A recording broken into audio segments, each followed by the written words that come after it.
is Megan Horstmeyer. I work for the state support team, so I do a variety of different tasks with schools, including like different professional developments, different coaching methods, just anything around school improvement. So it could be literacy-based, graduation-based, math, special education, PBIS, anything in those realms. So we were going to talk a little bit about literacy strategies today, focused mostly on adolescents and things that you can do either one-on-one with a student or in a small group with students.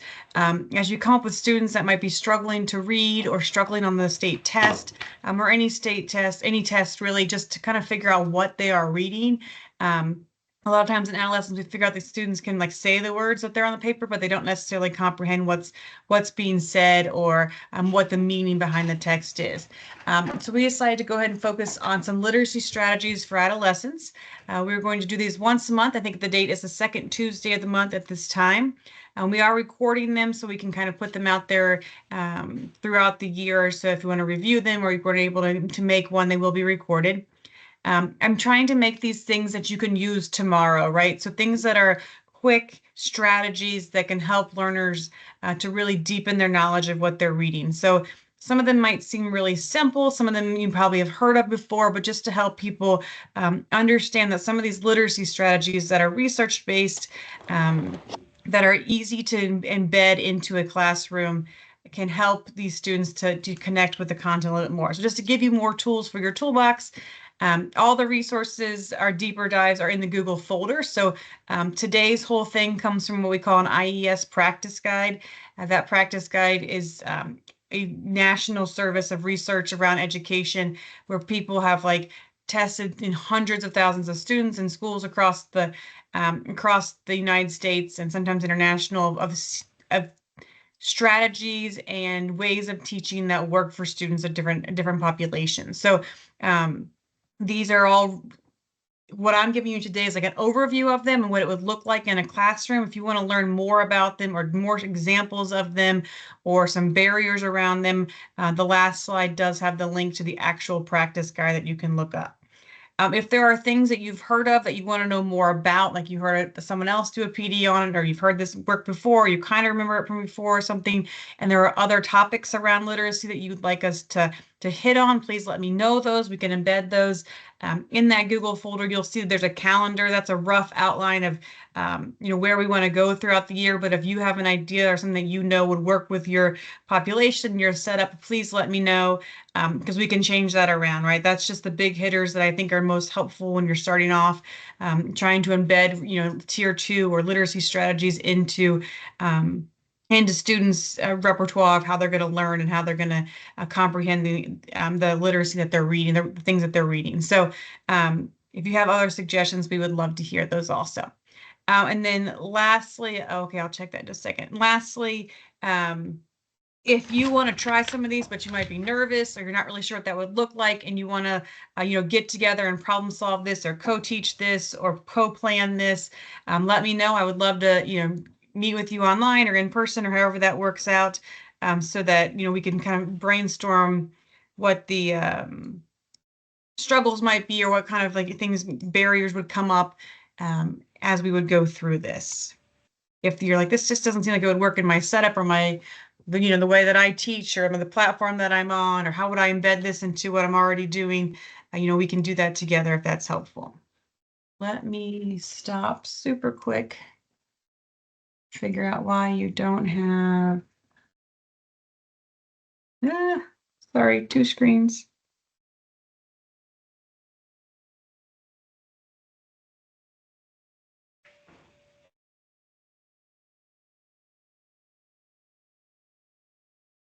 Okay.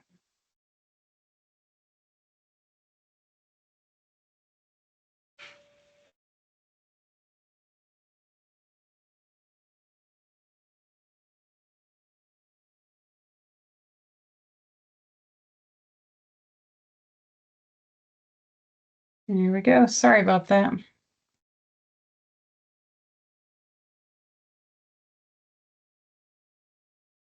Okay.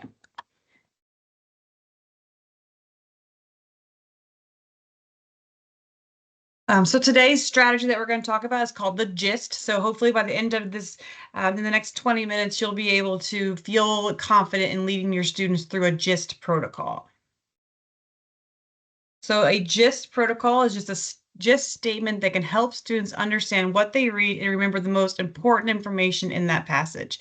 Generating a GIST is an opportunity for students to separate the important information from the irrelevant information and how it has integrated important ideas and connect the text to what the author has determined to meet, right? So a lot of times when we read a student's like summary of something or students like writing on a particular reading, they tell us so much information that is not relevant to what the question was asking, right? Or was just the extra fluff that the author had put in there, but wasn't necessarily the meat of the information, right? So this protocol, this GIST, helps them to figure out exactly what is important in this passage and what they need to remember so that when it comes to those comprehensive questions, they're ready to go. So what the GIST protocol says is it's just 5 steps, and probably you do these already. You're a proficient reader, you've made it through all these things, but students don't naturally do this, right? They don't naturally think this way when they're reading. Usually they just read the words on the text. They may understand a little bit of it, but it's not a natural thing for them to kind of summarize in their head. So when you're doing this with them the first time, or even the 10th time, to think aloud with them and to say, here's what I think this is, or here's what I would think is important, is really important, right? So that you're the expert and you know what this is like, but they don't necessarily think that way. So first thing you do is you have a text and you're going to identify and mark the important person, place, or thing in that text, right? And then secondly, you're going to mark and then list the important information that you see around that person, place, or thing. And it kind of keeps them focused on the purpose of the text, right? So the purpose being that person, place, or thing. Then you'll synthesize or piece together the information that to formulate a GIST statement. Write the GIST statement in your own words, and then check to make sure the important information that you pulled out is relevant into that GIST statement. So I want to show you what that looks like. So this is just a passage around Gandhi. So I'm going to give you a few seconds to read, not a few seconds, give you about a minute to read this passage all around Gandhi. So go ahead and take a second to read the passage on the screen.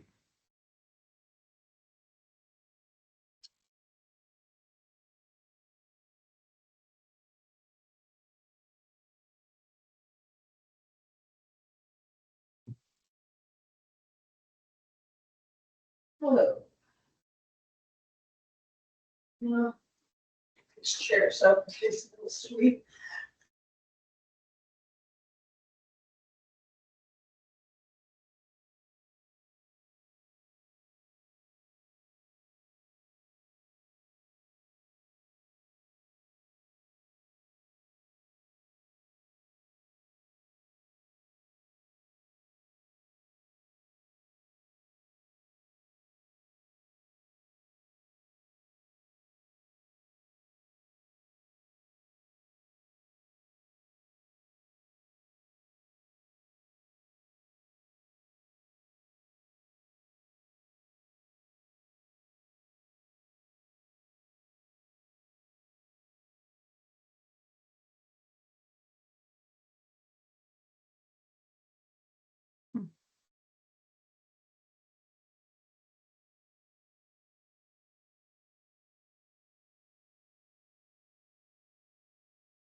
All right, so hopefully that was enough time there.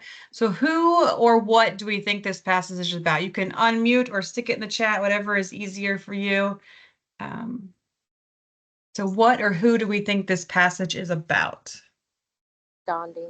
Gandhi, right? So we know that this is about Gandhi. His name was mentioned 5 times, and then it was mentioned, I think like 5 or 6 more all around Gandhi, right? So the main idea of this passage is Gandhi. So we want the gist to be around Gandhi.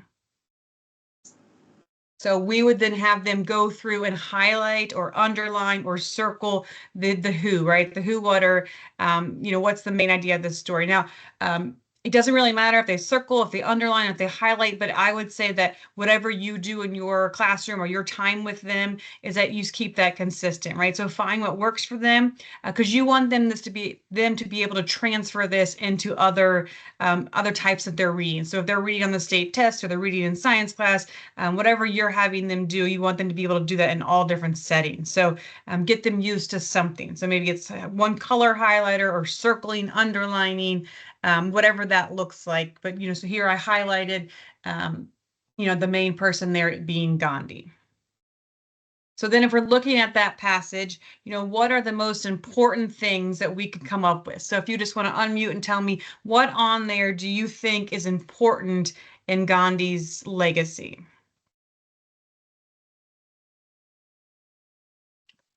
Nonviolent protest. Mm-hmm. Yes, nonviolent and protest, right?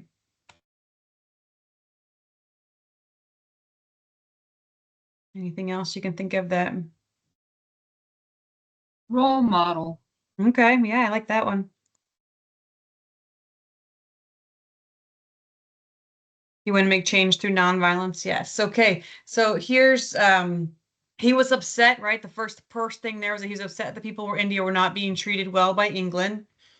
He believed that change would happen without violence. So that when we said, and then that he had spent time in jail and not eating, right? So he kind of protested in a nonviolent way, to order to rally his followers and to rally the people. So he was taking action for injustice. That would be the same as that first one, right? So we could say them all in our own words, but we pulled out the information that really made him remarkable, or really made him stand out throughout history, right? So some other things that are in the passage, but that aren't necessarily important is his birth date, right? For some reason, students like see a date and they feel like that's important. So a lot of times you see them pull out that birth date. And that he went to college in England to be a lawyer. Like that's an interesting fact about him possibly, but that doesn't necessarily have a lot to do with the passage. Now, if it went on to be his law career, that might be more important, but the information that we found was the most important information didn't necessarily align with him being a lawyer in England, or that he was born October 2nd of 1869. So helping them to also decide what is not important there is critical, because for some reason students love dates, they love numbers. When they pull that out, they think that would be an important factor. So then here's just another way, and I know I changed the method there, but just showing you how this could look in different things is that, here we've circled Gandhi throughout, but then we've underlined or highlighted, I'm sorry, those 3 big facts, right? We highlighted that he was in dismay with England, that he was peaceful in his arrest, he spent time in jail, that those are the things that have told me that he was a peaceful protester in wanting change for India, right? So then what you would do is you kind of, this is like, I just like this format here because I think students can easily fill in the information. So what or who it was Gandhi. Why was he important? Because he was upset for England. He wanted things to change, and he was sent to jail and was fasted. And then what would the overall gist be was that Gandhi wanted to persuade England to change its laws by protesting nonviolently. So we were able to take those 3 important facts and make one sentence so that if I walk away from anything with that paragraph, I walk away that Gandhi wanted to persuade England to change laws by protesting non-violently, right? So if they remember that one sentence, they'll be able to go on to the next paragraph or to the next activity because they have the main idea of that paragraph with them understanding that, right? So very simple things you probably do in your mind already, but by kind of laying this out in a format, laying this out in steps, students are able to kind of walk themselves through the steps when they're not with you or when they're reading a different passage. It does take some practice, just getting them used to pulling out the good and the not so good, and then summarizing that into that gist statement. So we can double check and make sure we did this. We identified and made the important person. So we said Gandhi. We marked the information that we felt was the most important things about him. We synthesized it together by pulling out those three little informations. We wrote a summary or a gist of what those three things were. And then we checked back to make sure that those three things we thought important still fell within that category. So if you think about if we would have said like Gandhi was a lawyer in the 1800s, that really wouldn't have covered what we wanted it to cover in those three things, right? We wouldn't talk about nonviolent. It wouldn't talk about being upset with England. So, I could definitely see students thinking about that lawyer part, or thinking about the birth date part. So, and that would be there just possibly. So helping them to understand what is important and what is not. This is a good exercise. So then to take this a little bit further into take up the rigor a little bit is to help them to understand that different text structures are going to have different answers when it comes to what is relevant in the passage, right? So for that first one, it was pretty easy. It was a person and what they did great in their life. But when you have a problem solution text, right? So there's an issue, we have to figure out how it solves it. The solving part is what becomes important, not all the other facts about the problem. When it's cause and effect, same thing. We've got something that's happening and the effect becomes what's important, not necessarily the facts of the cause. And then compare and contrast, you're really using two different, a good and a bad, or, what that looks like, but the good and the bad or the difference between the two becomes the important part. So I know you talk a lot about text structures when it comes to middle school and high school, but when you're throwing that on top of this, it kind of helps them to connect to where that's important, right? So when we teach text structures on their own, it doesn't necessarily help them to understand why I need to know this information. Like, why is it important that this thing I just read, it's a problem solution? But in the realm of a gist, it really helps them to understand that second part of what you're summarizing or what you're pulling out as the important information is the information that should go into the summary or that should go into the gist, instead of just any information that I think is important around the topic. So let's try one more. This one is about COVID. So I'll give you a couple minutes to, probably just one, because we don't have too much time left, but to read this and think about which of those three text structures would this be.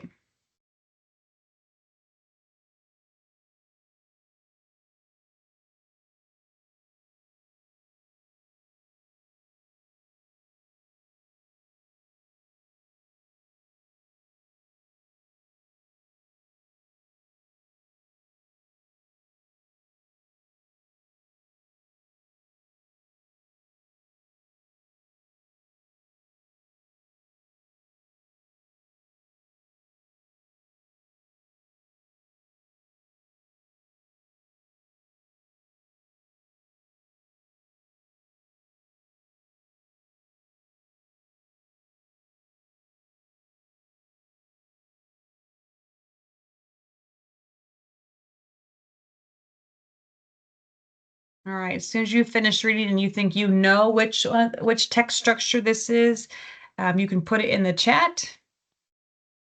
There's cause and effect, compare and contrast, and problem solution.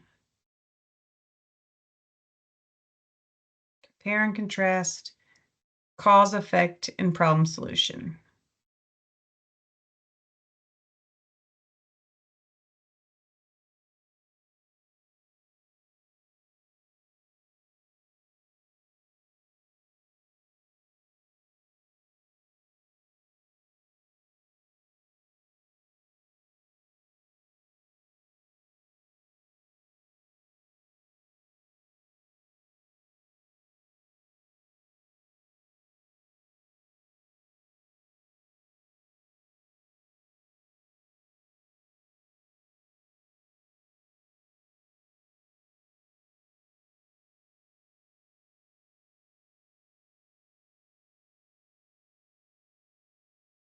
Good. So I see lots of problem solutions. That is the correct answer. Cause and effect, I think you probably could be like, well, COVID caused all these other issues. But, we want problem solution because the problem was COVID and we were looking for a solution to stop the spread, right? So the problem was the virus and all the sickness and death it's causing. So if we went through and circled all the times that virus came up, we'll do that in just a second. But then we're also thinking, okay, if virus is the problem, what are the solutions? And that's going to frame our highlighting a little bit different, right? Because there was lots of information about the virus in there, about where it came from, all of those things, which is good information. But when it's a text structure of problem solution, we want to make sure that we are talking about what is the problem and what is the solution. So that's why it's important for students to understand what those types of text structures are when they're writing the gist, because in this situation, it would be very easy to pull out all the things about the virus, right? The background information. And if it was a typical text like the Gandhi one, those would be appropriate. But this one really is talking about what that solution is around COVID. So here I circled all the times that virus was said, right? I probably could have circled COVID also. So virus is the problem here, that there is this virus loose. And then some of the solutions that were talked about was wearing face masks, staying home, schools going online, and then drug companies developing vaccines. So we had a problem, and now we've identified several solutions that were available to us. So after that, we could go back and say, okay, what was the important information around this problem and solution? So that COVID was very dangerous and many people died, right? That's why it was the problem. Healthcare professionals said we should wear masks and stay away from others to stop the spread. So that was a solution, right? For a while, that was our only solution. And then lastly, the drug companies did develop a vaccine to help protect us. So now we can, live normal lives again. So you've got the problem there as the important information, and then you have some other supporting things around the solution. I'm going to skip this for right now. Actually, I'm going to see if, yeah. I know we only have 4 minutes left, so I will skip this, but there is a document that I put in there before. You can kind of ignore that.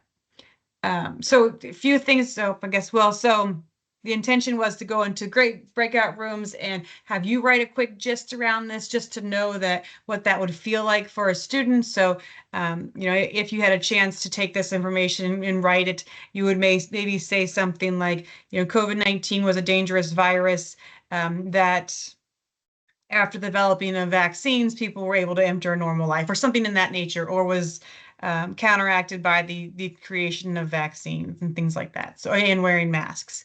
But taking that information and really making it a summary, opposed to if you would look at the whole passage, there's a lot more in there. It talks about how it attacks the lungs. It talks about where it came from. All these other things, which are, might be interesting information and makes the read a good read, but not part of that gist. So then just some things to remember about if you're doing this with your students is there's no one way to do this, right? You're just helping them to pull out the information that would be relevant. If you were asking comprehension questions, you would ask about the solutions, right? So that that you're keeping them on track. You wouldn't ask where it originated, because that's not the purpose of this passage. Teach students to mark their paragraphs in a consistent way. So find a way that they like, right? If they're used to annotating in a certain way, have them mark those things. On most testing platforms now, definitely the OST, probably your all platforms too, they can mark those electronically, like highlight in different colors, underline things. If they aren't able to mark on those, they could list, right? They can, write it on a piece of scrap paper on the side. This can be done in groups, as a class, or individually. So if you're tutoring one-on-one, or if you're working with 2 or 3 students, having them kind of work together to maybe debate it out would be a great way to, think through what is the gist of this paragraph. What is the author trying to tell us? And then always, like I said this before, but think aloud for your students. You automatically do these things just from learning how to read and learning how to, figure out what the important parts of these passages are. So think out loud, like, oh, it's really exciting. It's really interesting that it came from China and it did this to your lungs, but I don't think that's really why they're writing this paragraph. I think they're writing this to tell me about the solutions that people came up with for COVID. So just having that thought out loud, the kids are like, oh yeah, that's what I was thinking too, or oh, I didn't see it that way. So modeling that thinking process is really important. This is just a link to the IES practice guide. So I don't really have time to pull it up right now because I don't want to hold anyone up, because I know that it's 4 o'clock. But It walks you through it. It gives you a couple more examples. It also talks about some barriers and how to overcome them. If students are struggling with it, or if you're struggling to get it, into a lesson in the correct way, or how do you start this? It has tons of ideas on how to like overcome the barriers that have been, that people have said when using this practice guide in the past.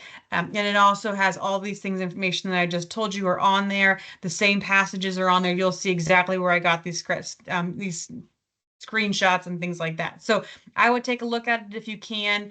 There are lots of other different strategies in there too. We're going to do a couple of them throughout the year, but you're welcome to please look at that, peruse that, look at some of the other guides. They are really great resources when you're trying to figure out a new way to approach something or to teach somebody something. Sometimes we're just out of ideas of how to, like, a new way to teach this or a different way to get across to a kid. So it has lots of ideas in there. So then I'll put this in the chat next. Thank you guys for hanging out for this half hour. This went by super, super fast. So hopefully it wasn't too fast for you. That's not going to work. I think that looks shady. Hold on just a second. Let me try one more time. This is just a 3-question exit slip, just so that I can know how you think that this was helpful or not, or if this didn't really make sense to you. Here we go. And then if you have any other ideas of things that the second link is going to work. The first one, I think I somehow messed up when I copied it. But it's just 3 questions. How you could use this in your room. Was this helpful? And then is there something else that you would want to talk about around literacy that you know of? So if you wouldn't mind just submitting that, and then I'll hang out if anyone has any questions or want to talk further. But thank you for joining us. Hopefully a little bit of this just either brought up some old ideas or taught you a little bit something new that you could do when you're working with a student.